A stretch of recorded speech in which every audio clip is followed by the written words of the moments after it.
l'histoire de Violette Nozière, disons, de son enfance au moment où elle a été condamnée à mort. Et le reste de sa vie est résumé en quelques secondes, parce que ce que j'essayais de faire, c'était de faire comprendre que le reste de sa vie était contenu dans ces moments noirs. Disons que c'est une femme qui a une vie dédoublée, c'est-à-dire qu'elle a jusqu'à 18 ans, elle s'est retrouvée condamnée à mort pour avoir tué son père, et ensuite elle a eu une vie complètement exemplaire et normale. Et ce que j'essayais de faire, c'est de montrer que même dans les années qui ont amené à ce crime, en définitive, se trouvait contenue la Violette Nozière qui a suivi, c'est-à-dire la femme vraiment irréprochable. 65 sur un deuxième.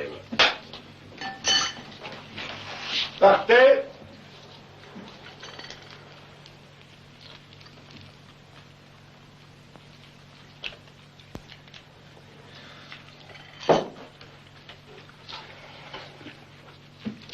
Tiens, ça te fera du bien. Germaine. Non, ma petite Germaine. Qu'est-ce que tu fais? Aidez maman à faire ses courses. J'ai pas besoin d'aide.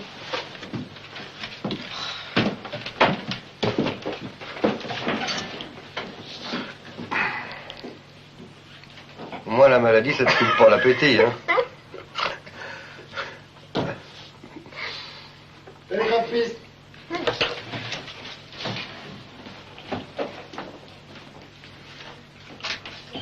C'est un pneumatique. C'est la sœur du docteur Déron.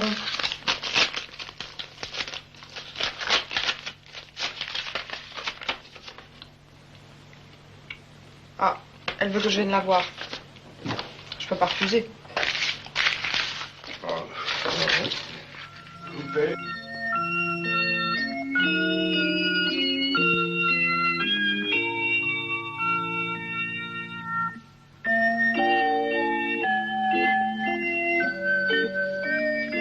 Isabelle Huppert, d'abord, je ne vois pas qui aurait pu, franchement, enfin dans ma tête, hein, c'est personnel, qui aurait pu jouer Violette, à part elle. Mais j'avoue que j'ai été complètement stupéfait. Mais c'est une rencontre, alors c'est-à-dire qu'on voyait les choses exactement de la même manière. Alors ça, c'est une chose très rare, moi, ce qui m'est arrivé très rarement, et j'ai été fou de joie tout le long du tournage, quoi. C'était un tournage complètement excitant à cause de ça, parce que je venais tous les matins en me disant elle va encore m'étonner, ça va encore être encore mieux que ce que je lui avais rêvé.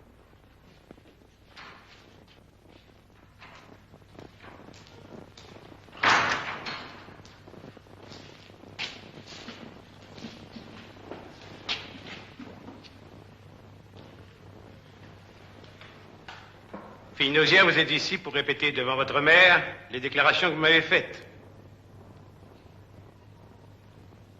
Fille Nozière, expliquez-vous.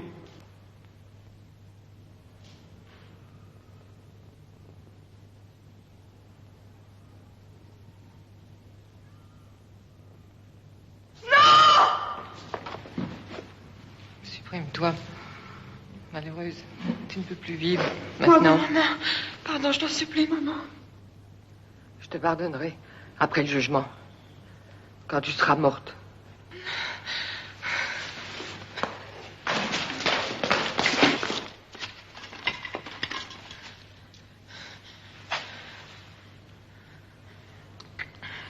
J'ai pas voulu te tuer, maman.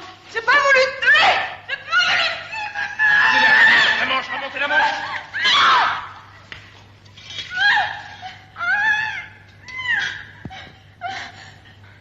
Non, Jean, me fais pas mal.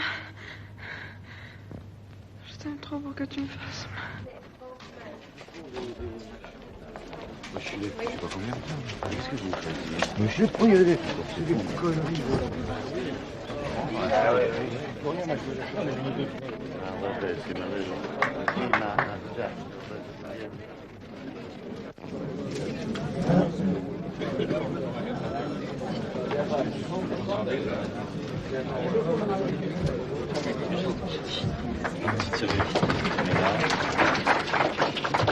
Je me suis complètement inspiré. Enfin, Odile Barsky, qui a écrit l'adaptation, les dialogues du film, c'est complètement inspiré du bouquin de Jean-Marie, parce que quand on veut traiter Violette Nozière, je crois qu'il est très difficile de trouver une Bible plus documentée. Alors, on a utilisé complètement et sans vergogne tous les renseignements que nous donnait le livre de Jean-Marie Fitter, avec... bon, alors il y a un ou deux points sur lesquels je ne suis pas d'accord avec lui. Et il le sait en ce qui concerne Violette elle-même, mais au fond on en parlera de ça. Pour un auteur, c'est extrêmement angoissant quand son livre est publié et quand on va le transformer pour le cinéma. Il se pose des questions. Qu'est-ce qui va arriver au bout vraiment à la fin? Bon, donc j'ai transpiré pendant 3 mois. Et après, j'étais sec parce que j'étais heureux. Et ça, je le dis vraiment, vraiment sincèrement, parce que j'ai retrouvé dans le film Paul Chabrol, j'ai retrouvé le livre, j'ai retrouvé l'intrigue, j'ai retrouvé vraiment le déroulement des événements. Je n'avais pas été trahi. Alors ça, pour l'auteur, c'est important, et j'avoue, j'en suis extrêmement heureux, et je voulais lui dire, rendre hommage en passant, parce que c'est quand même très agréable pour l'auteur de ne pas voir le contraire de ce qu'il a écrit. Il n'y a pas eu de première tentative d'empoisonnement de la part de Violette. Je crois que elle a raconté ça au juge d'instruction le même jour qu'elle a raconté que son père l'a violée, et je crois qu'elle a menti 2 fois, c'est-à-dire que je crois qu'effectivement son père ne la violait pas, et je crois que ce qu'on appelle la première tentative d'empoisonnement était en fait tout simplement effectivement des trucs contre la syphilis que lui avait donné le docteur, et c'est parce que je ne vois pas comment ça aurait pu rendre sa mère malade. Méliès faisait des actualités reconstituées comme ça. Il avait reconstitué des fausses actualités, et les gens croyaient que c'était les vraies. Et à tel point qu'il avait reçu un remerciement du roi d'Angleterre ou du prince de Galles, je sais quoi, parce qu'il avait vu des actualités où un faux prince de Galles était reçu par le président de la République. Et alors il avait cru que c'était lui. Alors ça, je trouve ça très bien. Alors, si j'ai réussi à recréer une espèce de réalité qui n'est pas documentaire, mais qui est aussi vrai que le vrai, je suis très content. Je me suis dit, c'est quand même terrible cette fille qui finit en prison, mais pas du tout, parce que elle était pas du tout. Elle était complètement libérée. C'est-à-dire que l'acte criminel, bon, effectivement, on pourrait se dire, c'est quand même hallucinant que cette fille qui était dans une prison, qui a tué pour s'en sortir, qui se retrouve en tôle, mais même pendant qu'elle était en tôle, elle était libérée. C'est-à-dire, il fallait vraiment qu'elle tue son père. Mais c'est hallucinant, il fallait vraiment qu'elle le tue. Et moi, je l'admire parce que je trouve qu'elle a tué le minimum. Elle aurait raté sa mère. Elle aurait pu tuer sa mère aussi. Elle a pris la précaution, semble-t-il, encore que la mère discute le fait, mais elle a pris la précaution, semble-t-il, de lui donner le minimum. C'est-à-dire, elle a fait le minimum de dégâts. C'est une fille qui avait un ego, comme on dit, assez développé. Hein.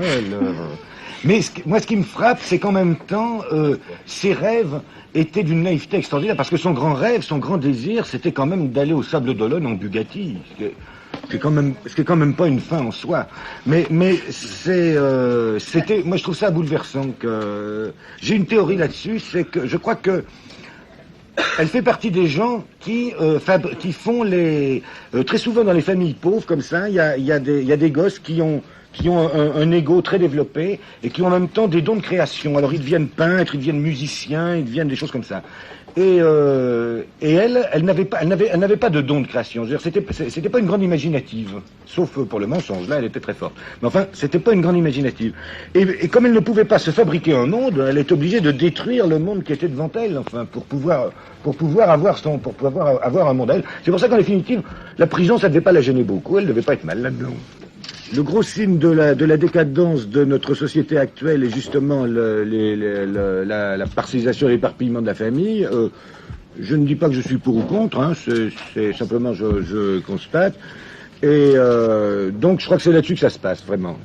Alors, donc c'est vrai que c'est un sujet qui me tente beaucoup, mais j'avoue que dans le cas de Violette, Bon, la chose se trouvait être là, mais j'avoue que c'est elle, moi, qui me fascinait beaucoup. Mais il se trouve qu'effectivement, elle me fascinait vraisemblablement parce que cette question familiale l'intéressait au plus haut point. Je pense que dans le film, on a essayé de montrer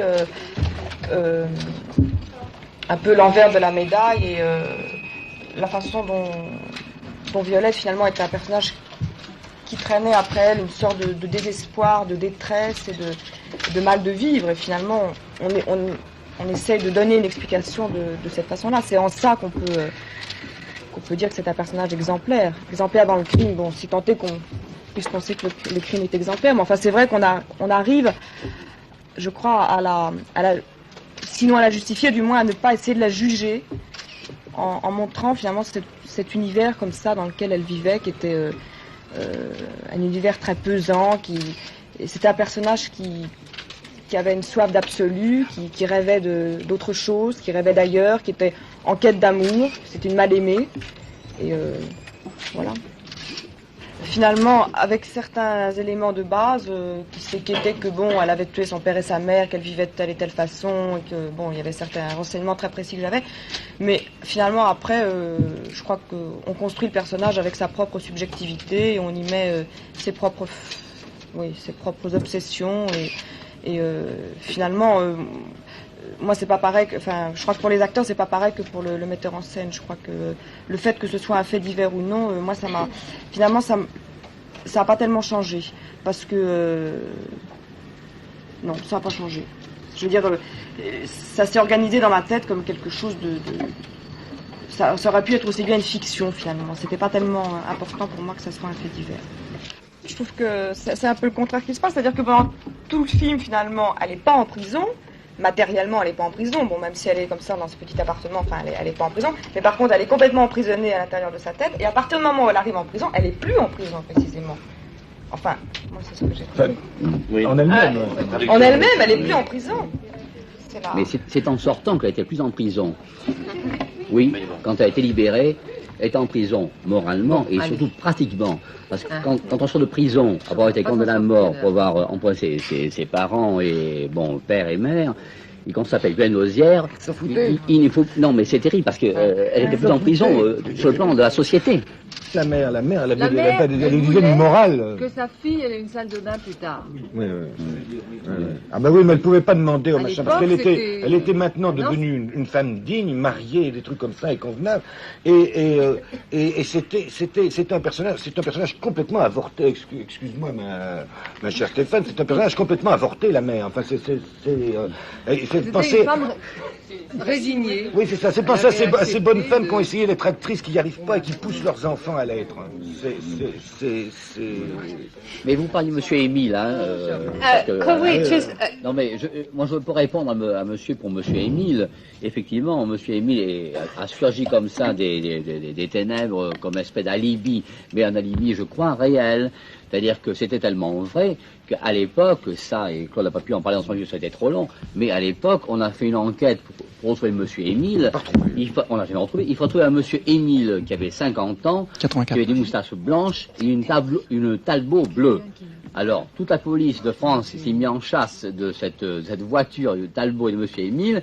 Ils en ont rassemblé 600, qu'ils ont interrogé les uns après les autres, et finalement, ils n'en ont trouvé aucun. Et Émile Violet, qui c'était? Alors, Émile Violet, c'est un personnage important de la République à l'époque. Émile Violette. Émile Violette. On a bien pensé que c'était ce monsieur important de l'État. Non, Isabelle, effectivement. Ou alors d'un Monsieur Violet qui était notaire à Vierzon. C'est ça.